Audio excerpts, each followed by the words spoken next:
All right, tonight we have more breaking news, a stunning move from the Ukrainian President Zelensky after firing his top general, the man who has commanded the war against Putin. President Zelensky then did a seemingly total about-face, calling General Valery Zaluzhny his, quote, commander-in-chief today. The two coming face-to-face for a war cabinet meeting. Now, Zelensky was expected to announce Zaluzhny's replacement. Fred Pleitgen is out front. Since Moscow's forces invaded Ukraine almost 2 years ago, General Valery Zaluzhny has been the man behind the military effort to push the Russians back. A successful effort, but one requiring great sacrifices in Ukrainian blood. Zaluzhny, a respected commander close to his troops. The path to our victory is very hard, he said at a military funeral, and the price for this victory is the lives of our warriors, the best citizens of Ukraine who have stood in the defense of the country with weapons in their hands. But after Ukraine's large-scale counteroffensive failed last year, Kiev's forces making little headway while suffering major losses, relations between Zaluzhny and Ukraine's president, Volodymyr Zelensky, appeared to fray. Zelensky seemingly critical of his top general's strategy. I have working relations with Zaluzhny. He has to answer for results on the battlefield as commander-in-chief together with the general staff, Zelensky said. There are many questions. Zaluzhny remains extremely popular. A December Ukrainian poll finding nearly 90% supported him compared to around 60% for Zelensky. Another point of contention between the two, further mobilization of soldiers to beef up the armed forces, but also to give troops fighting on the front lines for months a breather. Zaluzhny saying it's going too slow.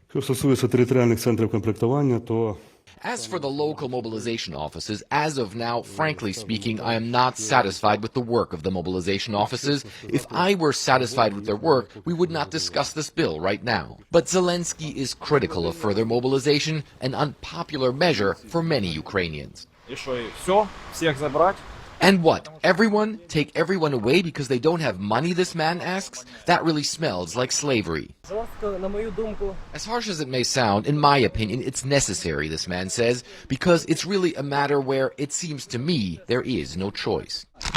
Outmanned and outgunned, Ukraine's army is struggling to hold the Russians up, while the president's relations with his top general seem damaged, possibly beyond repair. And Fred, you know, I mean, it is incredible what we're seeing here and just raises so many questions about what is really happening. I mean, what more are you learning about this firing? I mean, it was supposedly Zaluzhny was fired. I mean, everybody knew he was fired, and then we were just waiting for a formal decree. So what happened with that?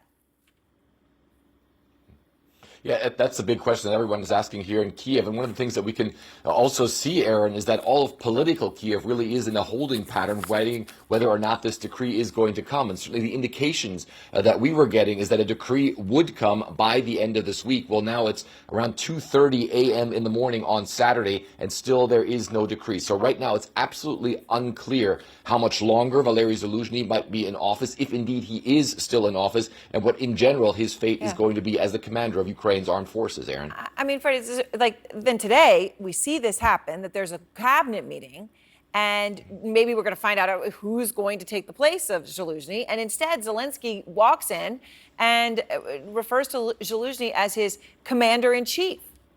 Is there any possibility that with all this firing that he may not actually, he may undo it?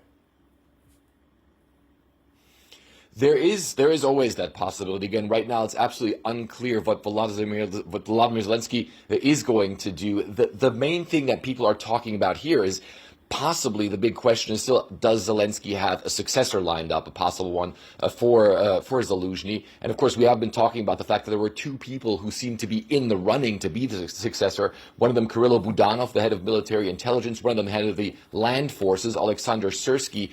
But again, at this point in time, it's not clear whether it's going to be any one of those or whether or not Zelensky has indeed changed his mind. We simply don't know at this point in time. Certainly right now, we'll see what happens on the weekend and whether a decree might yet come, Aaron. It's just an absolutely incredible moment. Fred Pleitgen is in Kyiv, and we are so grateful for that, to have eyes and ears and on the ground there.